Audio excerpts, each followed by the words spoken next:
Absolutely. All right, Ken, stay with us just for a moment. I want to bring in my panel, former State Department spokesperson Nayyera, Max Boot of the Council on Foreign Relations, Natasha Bertrand, political correspondent for Business Insider, Washington Post opinion writer Jennifer Rubin, and Karine Jean-Pierre, senior advisor for MoveOn.org. I'm going to start with Karine first. Michael Flynn Jr. is somebody that a lot of people may remember from the campaign. He was very prolific on Twitter, things like Pizzagate. This is somebody I think people aren't accustomed to thinking about as being central to this story. How surprised are you in hearing that he, too, is drawn into this investigation?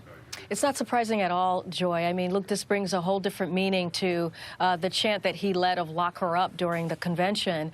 I mean, look, Joy, Flynn failed multiple times to disclose his work with or for government official. Now it seems like Mueller is telling him, hey, either you cooperate or your son will go down.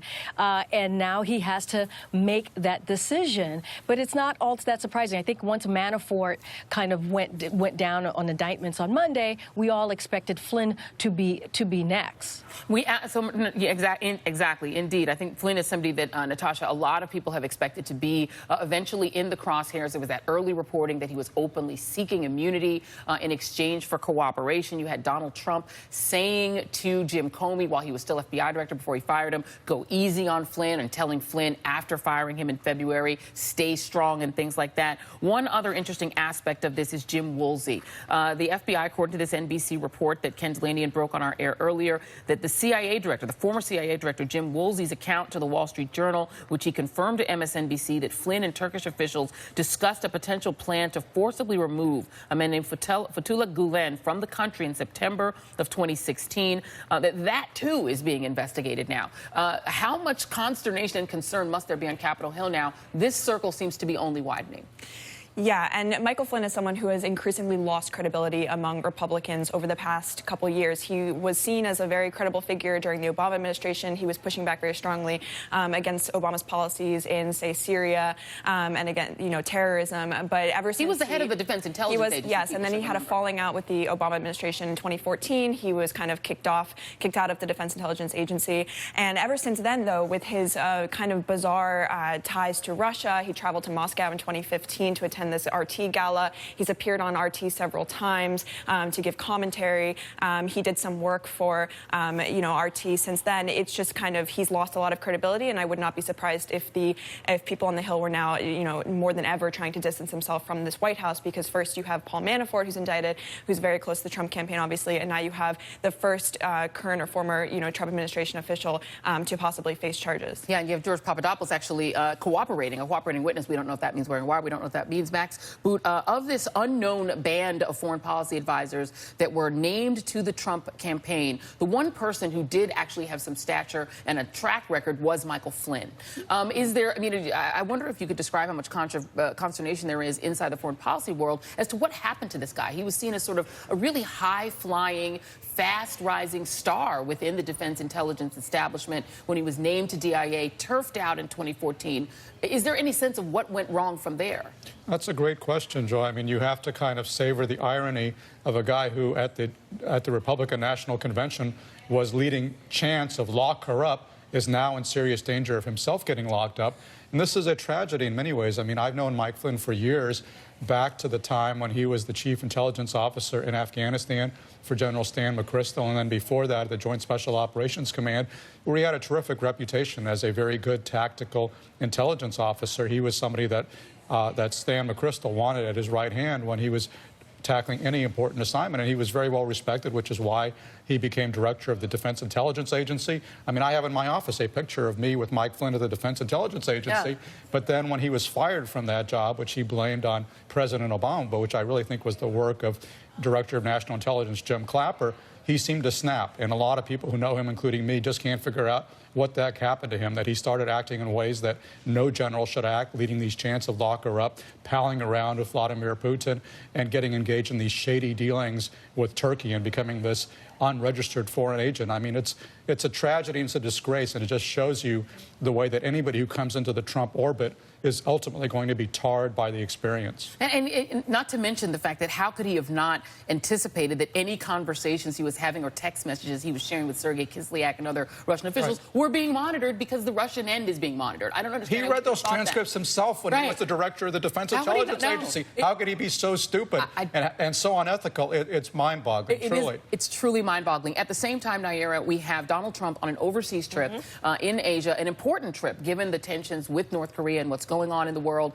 The last time that Donald Trump was on an important overseas trip, he found himself dictating a misleading statement for his son, Donald Trump Jr., who, along with the now indicted Paul Manafort, the then campaign chairman, and Jared Kushner, met with Russian officials at Trump Tower the same day Donald Trump announced, "We're going to get you, Hillary Clinton," on his Twitter feed.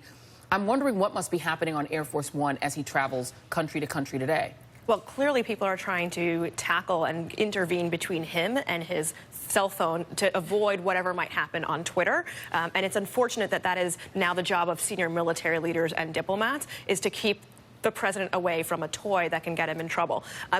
Around him also are 29 business leaders on this trip. And that's important to understand, because underpinning all of this and Trump's real goals of how he deals with foreign policy and diplomacy are his business interests. Just a few weeks ago, the Chinese government sent in some people to try to take back a Chinese dissident. These people were here on visas. They lied. They were actually security officials. They violated their visas. And then a hotel owner in the United States went to the White House to say the Chinese would like this person back. Will you give him up? This is a pattern. This is exactly what Flynn was involved in. An autocratic government is trying to crack down on its people and is trying to use business interests to try to get these people back. This not only undermines Donald Trump's credibility in dealing as a diplomat and standing for human rights, but it undermines the broader United States message and philosophy of what we stand for in the world, which is protecting human rights, freedom of press, freedom of speech.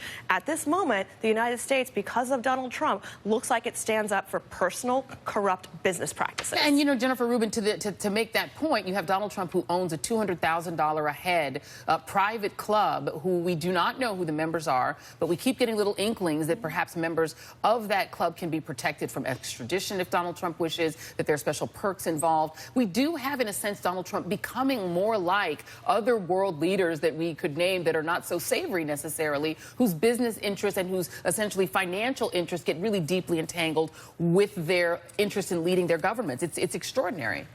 It really is. And actually, the fee used to be $100,000. He doubled it once he became president, because he now can monetize the presidency in a way that no one has ever done before. He began this trip in Hawaii, where he was, again, touting a Trump property. No one has used the presidency to advance his own personal business interests, and there's a reason why he's getting away with it, and that is that Republicans don't care. They could easily stop this. They could easily either pass legislation or invoke the Emoluments Clause and prohibit him from receiving income and monies from foreign leaders, but they roll over and play dead. And you're right, this is becoming a banana republic, a third world dictatorship, where the rule of law is sublimated. The president's financial and personal interests are above national interests, and he cavorts with people who share those rotten values, anti-democratic values.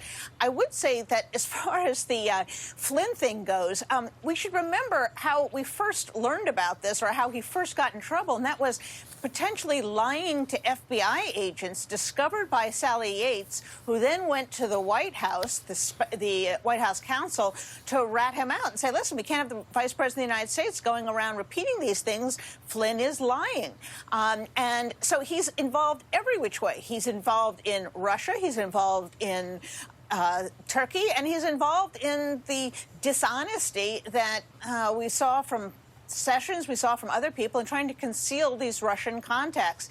So he's got about 3 pressure points, and now that they have his son, they are going to pressure him and see if he coughs up some more information. And, you know, Ken, that's an important point, because I think that, you know, because the Turkey aspect of it is sort of an important and key aspect of this current reporting, it is sort of extraordinary to remember that this was a man who was the national security advisor to a presidential campaign, who then became the national security advisor of the United States, an incredibly high position for someone now accused of essentially making deals with foreign powers and getting paid for it, including while he was sitting. Are these investigations being named National Security Advisor, or could this potentially be for activities while he was National Security Advisor? Joy, our sources are telling us that it's absolutely both.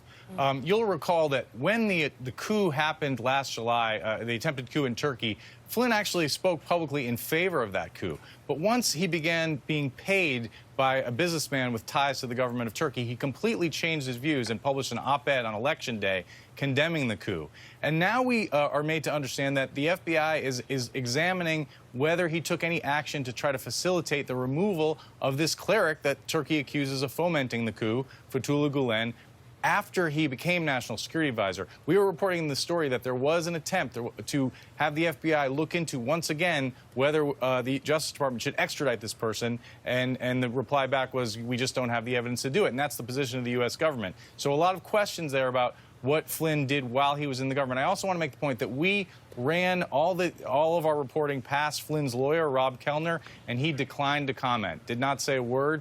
This is the same lawyer who a while ago at one point said that my client has a story to tell, and was seeking immunity from the Senate committees. Interesting. And let's not forget that it took about 15 days for the Trump White House to act on Sally Yates's hair on fire warning that the same gentleman, Michael Flynn, their National Security Advisor, was potentially subject to blackmail and should be removed. That's something that was told to the Trump transition team as well as to the leadership there. And that also includes Vice President Mike Pence, who was informed of that as well. So the circle, again, is only widening. People had information. They didn't act on it. NBC's Ken Dilanian, Nayyera, Max Boot, Natasha Bertrand, Jennifer Rubin, Karine Jean-Pierre is sticking around. Thank you all for staying. Really appreciate it. And up next,